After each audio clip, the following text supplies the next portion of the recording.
What's up, everybody? I'm Hoops and Hip Hop, and welcome back to yet another episode of the Pokeblock Podcast. Now that Sword and Shield has officially been out for a week, it's going to be kind of interesting as we go throughout the rest of this year, obviously because the past basically all of this year has been about the lead up to Sword and Shield. We've been talking about every single kind of angle and bit of information that we can get our hands on about this game, and that's kind of what's dominated this podcast and the subject matter of it for at least the past several weeks, if not the past couple of months. I kind of tried to shake it up a little bit, but obviously Sword and Shield has been where it's been at for basically, like I said, this whole year, and now that the game is out, it's going to be interesting to see where we go from here. But with that said, we are still obviously going to discuss a few different things, and the first thing I want to discuss post Pokemon Sword and Shield being released is my official review on the game. I thought doing a podcast would be the perfect way to give a review on this because I could do it on my own channel, but here it gives me a bigger time frame, I guess you could say, because obviously these are half-hour blocks, and I wouldn't necessarily want a half-hour review on my channel. So I feel like I can get into like the nitty-gritty a little bit more here, and so that is what I'm gonna do today. I'm gonna give you guys my full personal review of what I think about the game, how well, or I guess bad, how good or bad I think it is, all the technical aspects of it, things I think it could improve, things I think it did well, etc., etc., and I'll even give you guys my personal score for the game out of 10. So that's what we're going to be doing. Real quick, I wanted to get into, right before I actually officially start this review, I did want to discuss some numbers that came out today for the sales figures of the games. It was officially reported that within the first week, Pokemon Sword and Shield globally sold 6 million copies and is... I've been hearing that it's the fastest selling game in the series so far. I'm not 100% sure if that's the case, but it is definitely the case that these are the fastest selling Switch games of all time, beating out Smash Bros. And also obviously beating out like Mario Odyssey, Breath of the Wild. Smash was the previous record holder, that's why I bring that one up as well. And that's insanely impressive. To be able to... obviously we knew it was going to sell well because it's Pokemon, but to be able to break a record set by Smash Bros. Ultimate of all Smash Bros. Games is absolutely insane, especially when Smash Bros. Had the kind of launch that it had. And to put this in perspective, it was reported in June roughly about 7 months after Let's Go Pikachu and Eevee had launched that they had hit the 10 million mark in terms of sales. Well, Pokemon Sword and Shield is already over halfway there in a week, and we're not even quite to the Christmas shopping season yet. I would imagine that we'll probably get at least another 3 million copies sold during this Christmas season, which basically has it on par with Let's Go within the first month of it being out. That's absolutely insane, and so for all the criticism that this game got, it definitely didn't affect the sales at all, and I honestly think that's a good thing, because while Game Freak will still obviously profit and gain from this, and they will get praise from it because of the good sales, which they deserve because it's a good game. I'm going to get into that in a minute. They also definitely did hear the criticisms, so it's really good to be able to see the franchise not suffer because of people's outrage and outcry and all of this stuff, but I guess it's good in a way that it was made. Obviously, some of it went way too far, but it was good that the outcry was made in a way that it could be heard, because Game Freak has showed that they do listen to feedback and they do make changes and that type of stuff. So ultimately, I think this is a win-win all the way around for Pokemon fans everywhere, no matter what side you're on, because you get to see the franchise do well, and you can trust that they have heard your feedback and that they are going to address that and basically keep it in mind moving forward as we move into the future and obviously get future games. But with that being said, let's go ahead and get into the official review. Now, I've talked obviously a lot about Sword and Shield, so I'm pretty sure if you guys have followed me, whether it be on my channel, whether it be here, you guys know how I feel about the games. I was very, very excited moving forward, or moving into the release.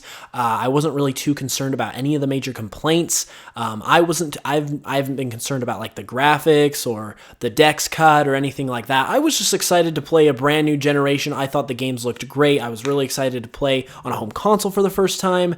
I was ready to go. I was absolutely, like, I wasn't too miffed about any of the criticisms that people were bringing up. So when I got into the game, I guess that's the mindset I had. I was just excited for it. I wasn't playing it with any kind of skepticism or, I was hyped, so I guess I was playing it with a little bit of optimism, but I wasn't really too concerned that the game was going to be bad. So I was just going in as hyped as ever, as basically I always do with any Pokemon game. And in terms of how the game delivered, I would say it definitely delivered. There are a lot of like different aspects to talk about when you're talking about the good and the bad that this game did. In terms of like the major complaints, I've kind of talked about this on my channel a little bit, but like when I went into the game, and I'm sure a lot of people did this too, the first thing I kind of thought about is, okay, like, how do these complaints actually stack up now that we have the game? Do they even matter at all, or like, are they just completely bogus? Even though I wasn't concerned personally with any of those things, it still is in your mind, like, is this even valid? Does this even matter? And in my experience, the only one of those complaints that was brought up that I thought really had any weight to it was the graphics a little bit, and then I would say the animations a little bit. And it wasn't even that big of a deal. It wasn't like, first of all, with the graphics, they were not like, obviously not like the greatest graphics you're ever going to see in a game ever, but no one was really expecting that because, it's Pokemon. Like, you're going to have like an enjoyable looking game, but it's not going to be the greatest looking game ever. And it essentially keeps that kind of motif moving into these games. And I think the reason why people were outraged is because now that we're on a home system, people wanted Game Freak to all of a sudden just crank out the best looking thing that the world has ever seen, even though we've had 20 years of being on handhelds, and this is the first true main series game, and this is the first time they've had this type of power. They just instantly wanted this masterpiece graphically of a system, or of a game, I should say, and that just wasn't realistic. So I think part of the problem was unrealistic expectations, but then there were some valid complaints as well. Like, we all know about the infamous wild area trees. Those definitely were as bad as advertised, I will say that. But I really only noticed that in the wild area when I was like right next to a tree. Like, that's really the only time that I noticed it and was like, that looks kind of bad. And then I just continued on running around in a field full of Pokemon and instantly forgot about it because it wasn't that big a deal. I do not play Pokemon games for the graphical fidelity of the trees. So yeah, it could be better, but no, it's not a big deal. And then there were also, I can't talk, some other small things like that I noticed, like the whole, I don't know what the technical term is for it. It's like the depth of field, how far into the distance you can see certain graphical elements, specifically with like overworld characters and stuff like that. The reach, the depth, or whatever you want to call it, it wasn't very far, so you could see characters kind of fading in and out of view as you approach them and as you went away from them. I feel like that could be improved a little bit, and then there were some other other things here and there I just feel like could be polished, and that's how I think that's the best way I would describe it. It's not like this game needed a complete graphical overhaul and the graphics were trash. It wasn't like that. The game looked nice, it felt nice, especially if you're a longtime Pokemon fan. It really just felt good to be able to play a game that looked this good. If you're not a Pokemon fan, the game still looks fine. Like, you're in this world, it's alive, it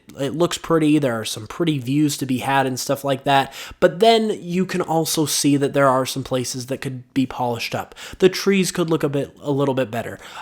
Some of the environments could also look a little bit more, I guess, lively or just detailed, I guess. There could just be some polish, but it doesn't need like an overhaul. So overall, I would say the graphics were mostly fine. I wouldn't say they're perfect. I wouldn't say there's no problems with them, but I would say they're mostly fine. And that's kind of how I feel about the animations as well, because the animations, ever since the complaints started about the national decks first and foremost, that's when things started to go under the microscope a lot more closely, and that's when people decided to randomly just nitpick every other part of the game as well, and that's why the graphics were brought up, and the animations followed suit directly thereafter. People were saying specifically with the battle animations that they weren't good, they were really basic, they just didn't get the job done, they were lazy, and basically every other negative impression you can think of. Well, in my personal experience, it wasn't a big deal. First off, I've got to say, they were absolutely no worse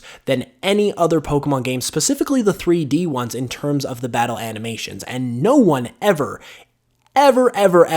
brought up this as a problem with X and Y or Sun and Moon or Ultra Sun and Moon. And so if you're not going to bring it up in those games as an issue, you cannot bring it up here as an issue because it's been the same thing. And if you're not going to complain, if you didn't complain 2 years ago, 3 years ago, you can't complain now when it's the exact same thing. So that criticism from that angle, I personally believe is invalid. Secondly, while yes, there are some basic animations, not every single move needs to have an amazing animation. It's just not necessary. I don't need to have some glorified, like, cinematic masterpiece for the move Tail Whip or Tackle or Leer. It's not necessary. It doesn't need to happen that way. And I believe for those kinds of moves, Pokemon essentially did what they could do, or they did what they needed to do in that aspect. And there are a lot of really good animations that are actually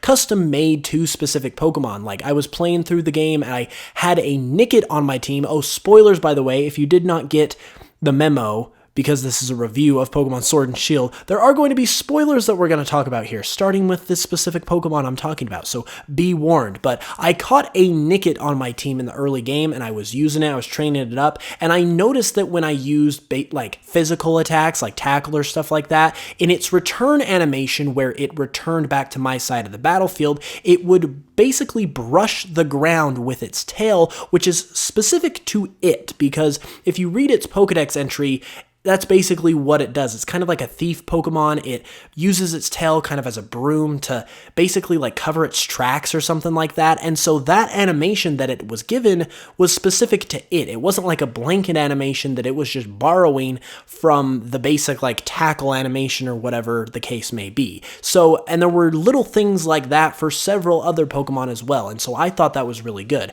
However, the true difference, I think, when it comes to the animations that people really didn't think of, because the whole argument with the animations, it was all the battle animations. People weren't taking into consideration with this argument and with their criticisms literally anything else, because the main issue here was that Game Freak said they had cut Pokemon to increase the quality of the animations, but people were like, hey, these animations aren't increased in quality, and that's when people got mad. But they were only looking at battle animations, like never once, ever did I see there. Okay, I will stop myself before I say this. There was one single instance, and only one outside of battle animations where the animations were critiqued, and that was when Hop was using an animation that seemed to have been carried over from How in Sun and Moon. That was the only time any animation critique outside of the battle animations was ever critiqued that I personally saw.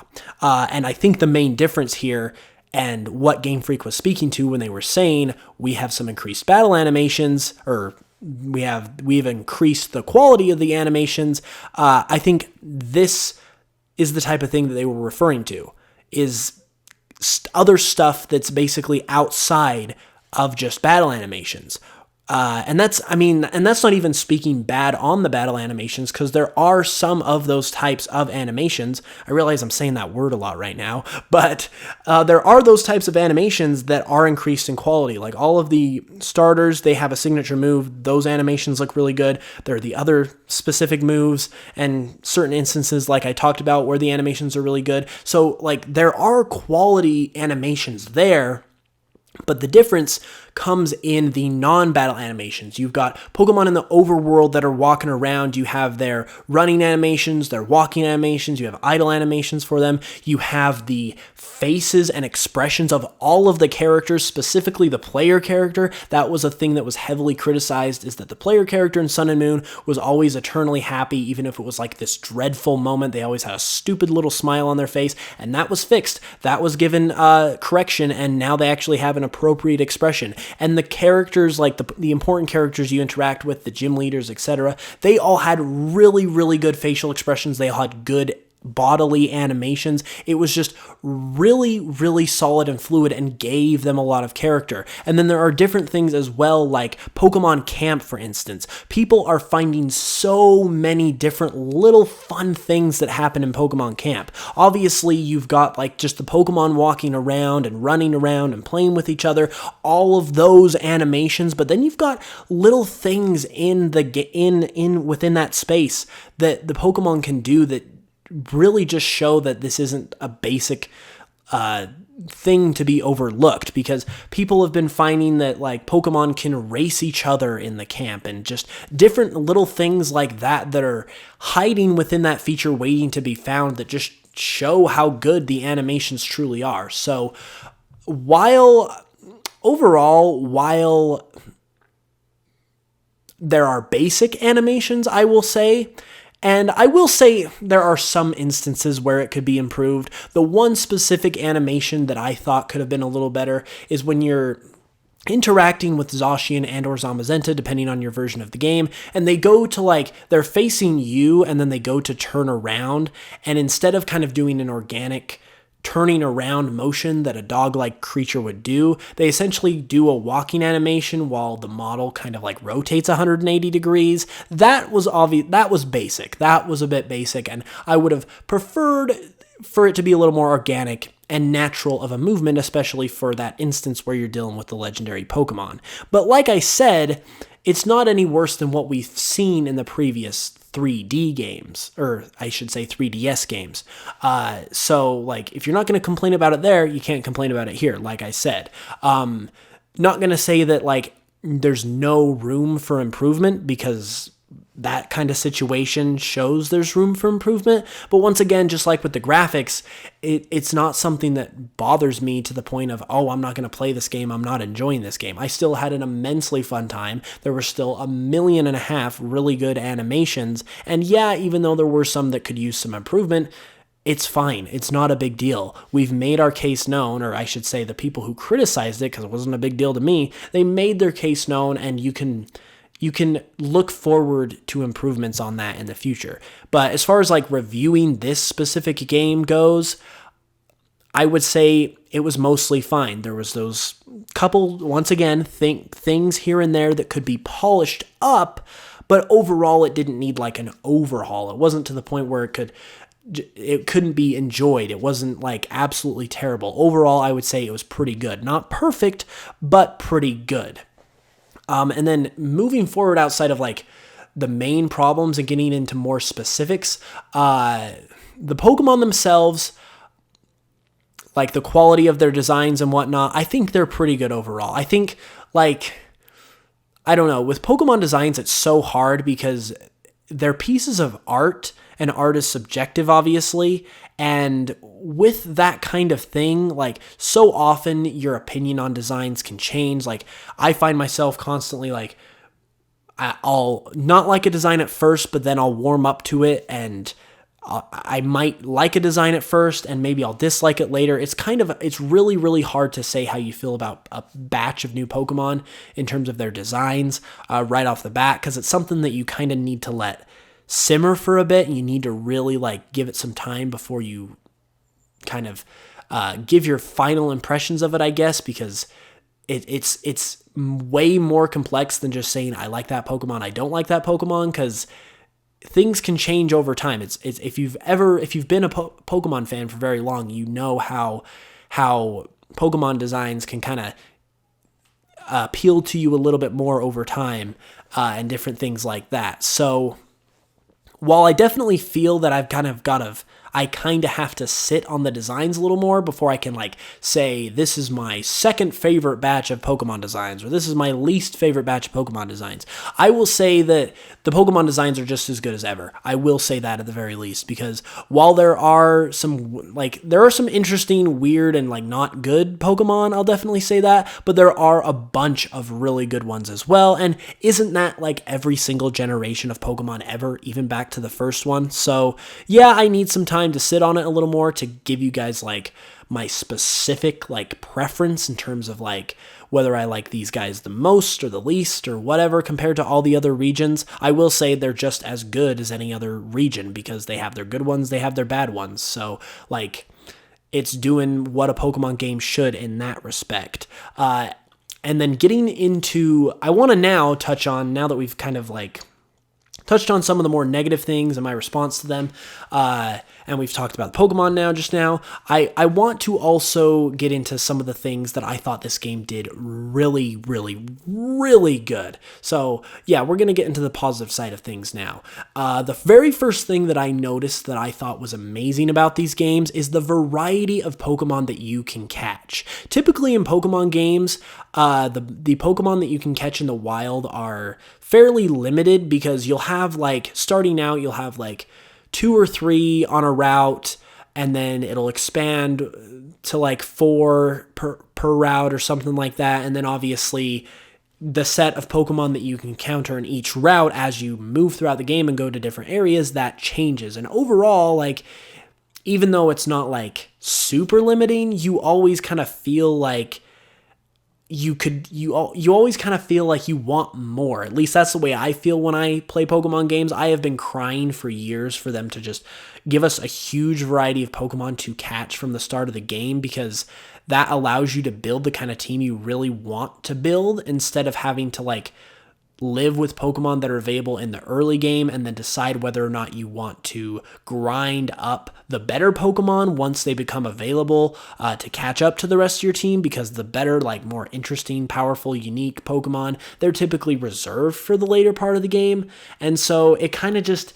It's kind of a bit of a downer, because you don't necessarily get complete freedom in choosing what Pokemon you want to have on your team. But with this game, it easily gave us the widest variety of wild Pokemon available to catch, especially right from the get-go, right out of the gate in the early part of the game, that we've ever seen. It was amazing, particularly in the wild area. There were so many different Pokemon to catch, and the kind of Pokemon that you could just find in the wild is incredible. I'm talking Pokemon like Steelix, Vaporeon, Snorlax you can throw in there, Rotom.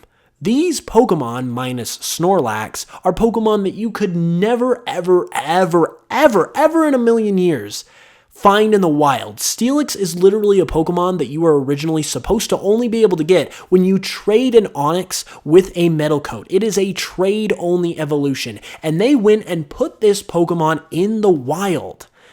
Vaporeon, for instance, it's an evolution of Eevee.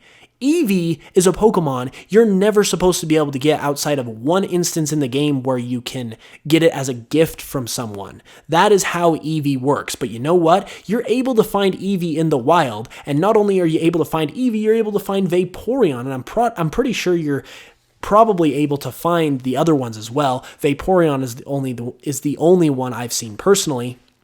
But the fact that you can even find that at all, that has never been a thing ever in a Pokemon game, and now here it is. It's just here. And Rotom has only ever been a single static encounter, and now it's just roaming about in the wild. That is so unbelievably incredible, because it essentially not only gives you the kind of variety that can allow you to really make the type of team you want, but it kind of just it opens up the game so much because it kind of just leaves you wondering, what Pokemon am I going to find next? And it incentivizes exploration because you really want to see what kinds of Pokemon are available out there if you're finding Steelixes and Vaporeons and Rotoms pretty much right off the bat. It's so awesome, but then at the same time, it doesn't necessarily take away the rarity factor because there are Pokemon that are still plenty rare, and obviously they're going to be more difficult to catch as well. So that, in and of itself, the variety aspect of the wild Pokemon and being able to create the kind of team you wanted to create and just having a bunch of different Pokemon to catch, that in and of itself, I think, makes up for the dex cut, because even if you have every single Pokemon available to you in the game, you're not going to have them available to you in the game at the time you want them to be in order to be able to properly use them within the game. You're going to have to, the only way you could really enjoy every Pokemon is if you were a competitive battler, and a large segment of the fan base are not competitive battlers. So if cutting the dex means being able to have this type of variety in Pokemon that I can catch for the main story and actually feel like they're a part of my team instead of just adding them at the last second, I will absolutely take that 10 out of 10 times, because the joy of being able to find Pokemon like that in the wild that we've never been able to find and just be able to catch them and add them to our team, it's incredible. That is easily one of my favorite parts of the game for sure. Another favorite part of my game another one of my favorite parts of the game is how they handled the legendaries in this game. I really don't want to get too much into this because this is something I'm going to go into in a video on my own channel, so I kind of want to save it for that, but I absolutely love the way they used the legendaries in this game. It was different from what we've normally been accustomed to.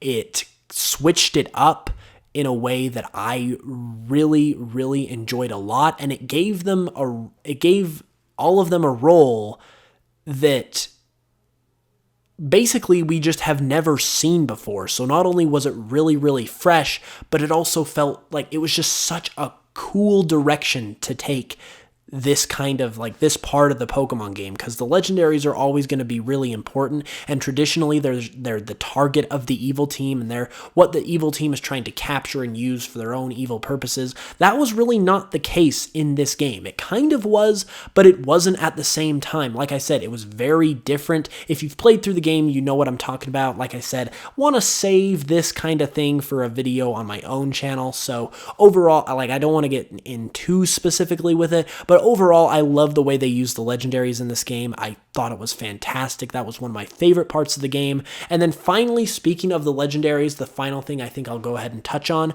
is the story of the games and how ultimately that worked out.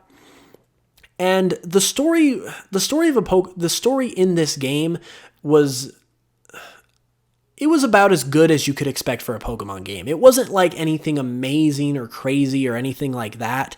And it did kind of while it was present throughout the game, it didn't really do anything to the gameplay until the very last moment, which I thought was kind of weird because it didn't really the story and the plot and what was happening within it didn't really do anything to add to the tension of what was going on to really make you feel oh, things are getting intense. Oh, this is about to get real, that type of thing. That really did not happen until the very last moment. And while the climax of the story and that part of the game, while that was really good, and I felt it kind of came to a head really, really nicely, and that was really exciting, I felt it could have done a little better in kind of being involved in the earlier parts of the game as well, because I don't think it was very involved, to basically put it in a sentence.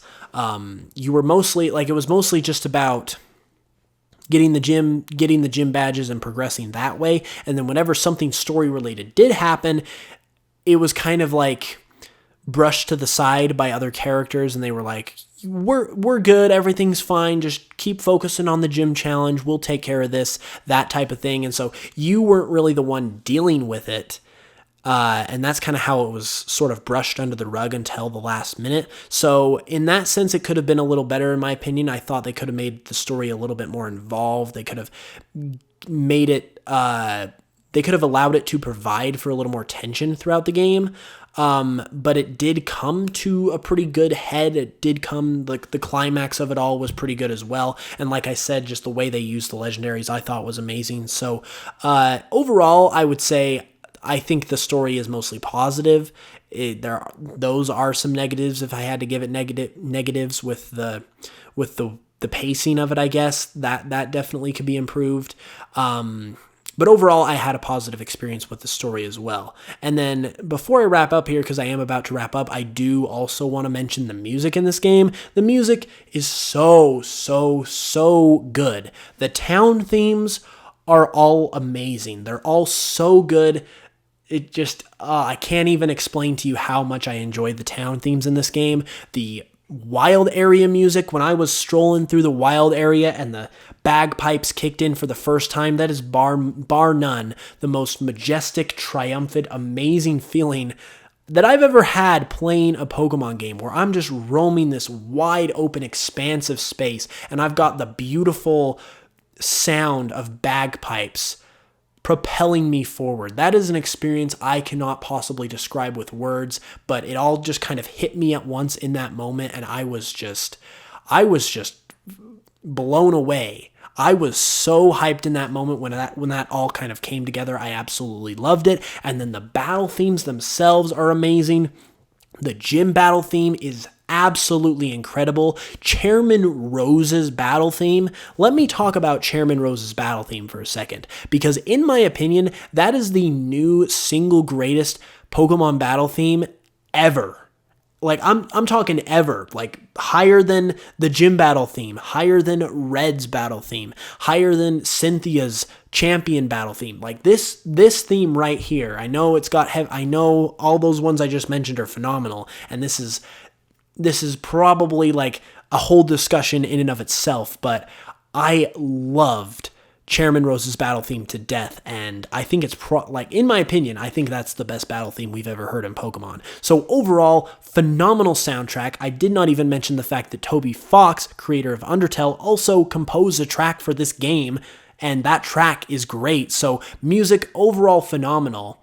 And so with that being said, wrapping all of that up into a package, the overall score that I would give this game is probably around an 8.5 out of 10. I think it was really, really good. It was really, really positive. There's some things that could be improved. There is some room for improvement. One more thing now that I'm kind of just making sure I talked about everything here. There was one other thing I wanted to mention that could use some improvement, and that was the post game. I thought the post game, while it did some good things, overall, like, it was really short. I really wanted more out of the story of the post-game, because they gave you a little post-game quest that lasted, I don't know, it probably lasted a little over an hour, and then it was done, which I thought was way too short. I really wish that would have gone a little longer, so I would have liked that to have been better, but once again, overall, that's kind of where that room for improvement, that's why I kind of left 1.5 out of 10 from that 8.5 out of 10. I left that on the bone because there are definitely parts of this game that could be better. I'm not going to deny that, but by and large, the most parts of the game and most of the game itself as a whole is really, really, really, really good. And I feel like 8.5 is the right number to give the game here, just because it gives enough room, like off of that perfect 10 out of 10 score, to say, yeah, this game could be better, but it's still close enough to that 10 out of 10, being 8.5, that it says, yes, this game is really good, you should get it. So overall, that's how I feel. I'm not sure at this point how it compares to other Pokemon games for me in terms of like my ranking. That's another thing I gotta like sit on. But overall, I absolutely love these games. I'm really glad that they're having the success that they are. I'm really glad that everyone is kind of coming around and we're able to basically talk positively about the game. And that was the worst part about the pre-release, is everyone just wanted to wail on the game. But now those people have been silenced by 6 million sales in a week, and I gotta say, that feels pretty satisfying. So with that being said, I hope you guys enjoyed this extended review. I hope I didn't... Hopefully I spoke eloquently enough for you guys. Sometimes I can get off on tangents. Sometimes my train of thought can kind of derail. So hopefully I wasn't too terrible. But if you guys did enjoy the video or the podcast or however you're listening to this, leave a like wherever you're listening. Follow wherever you're listening. Leave a comment if you're listening on YouTube. Let me know what you thought of the game. Give me your score for the game. And overall, thank you for listening. I really appreciate it. It supports me personally a ton, makes things possible for me personally and what I do on my channel. It makes things possible here at UCast Studios, and we really appreciate it. So with that being said, I'll be back with another episode next Friday as always. It's going to be interesting as always. Thank you once again for listening this time around, and until the next one, as always, I will smell you guys later.